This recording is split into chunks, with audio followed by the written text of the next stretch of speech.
Morning everyone, just thought I'd do a little video for you today.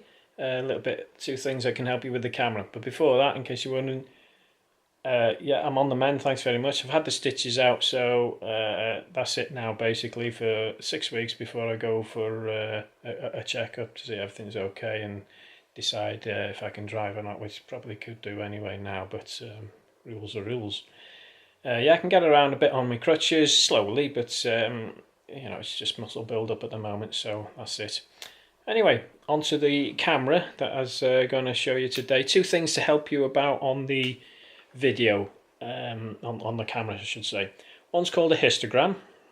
Now what that is a little graph that appears in the bottom right hand corner. It's nothing to be frightened of, it's all about exposure and telling you, helping you to see, is that picture you're taking exposed correctly? Which is great when you're on holiday during the daytime, because you can get quite high contrasting images with the sunshine and then shadows, and thinking the camera doesn't, as I said before, hasn't got the brain to work it out, but the histogram will help you. Now it's quite simple really, okay, nothing to be frightened about. It's a rule, or a saying I should say, a rhyme that would help you.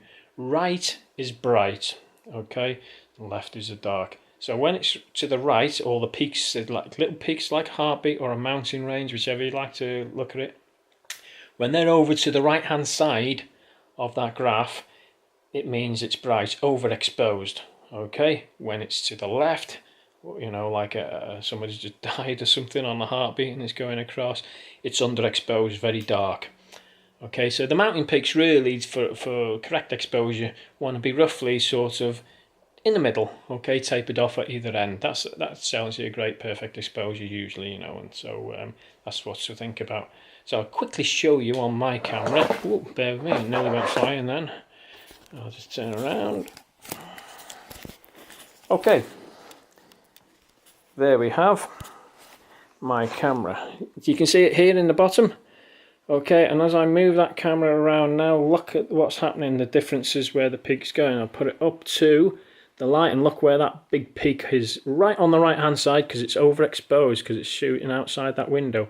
So I come down now, look where it is, the peak's in the middle roughly, you know, either side, slightly underexposed, but we are inside the house.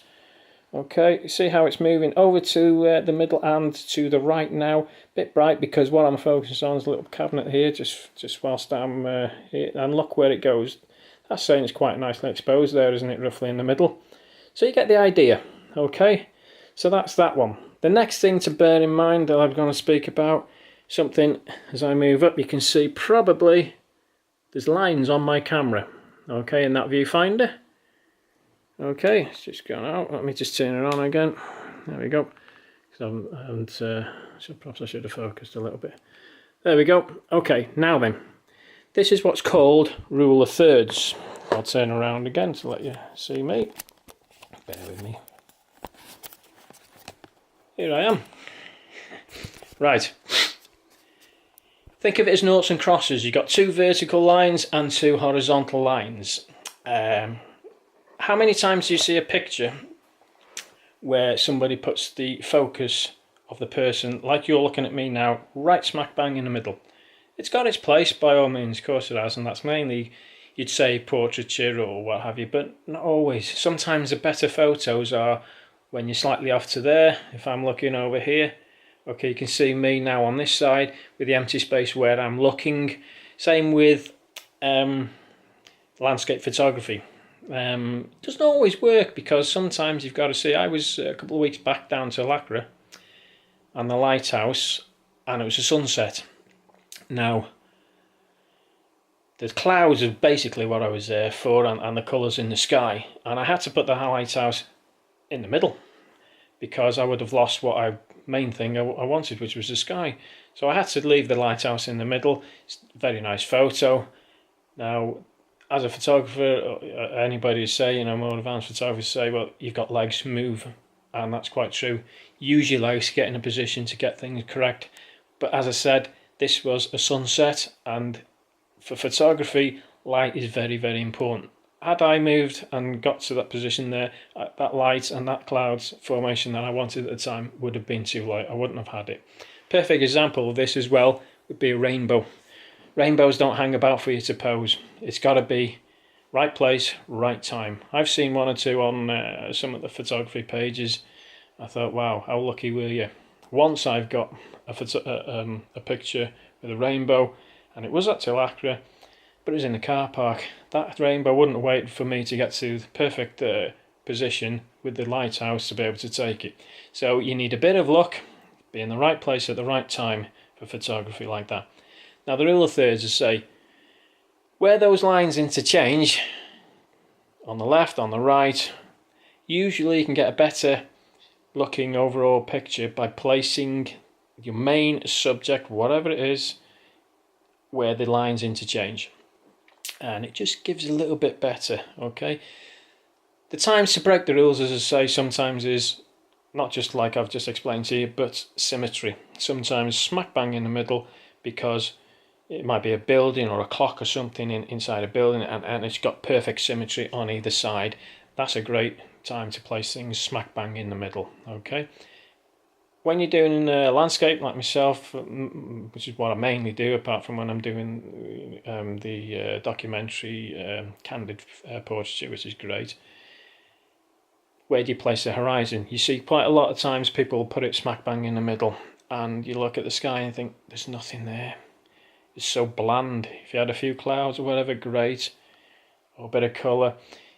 Place the horizon either in the top third, okay, so you got more foreground interest, especially if the sky's bland, if indeed you need, if it's that bland, to include any sky. Or if the sky's pretty good and you're thinking that's the main thing, then place the horizon right on that bottom line of the third, and you're going to have a better composed picture. So don't just think about middling everything, okay, even though, as I said, it has its place, time, here and there. Mainly about those rule of thirds. Position to the left or to the right, look at your horizons, try and make sure. It also helps that you keep your horizons straight, because how many times you look at things and to exaggerate your horizons are like this or like that. Maybe not quite as bad as that, but you get what I'm trying to say. So yeah, it looks like a lot to think about, but like I said, that histogram for you, helping you with your exposure, especially daytime. Forget about it, like I say, if it's at night or whatever, because obviously you're doing something different, it's going to be over to the right. But the rule of thirds on the grid, which you can find through your menus in the camera, okay, worth having a look at, okay, because it should help you. Okay, so that'll do today, and speak to you again sometime. Hope go out and try these things. As I say, it's digital, no good, bin it, have another go. Okay, it's all about learning. Have fun anyway, and I'll speak to you next time. All the best. See ya. Bye.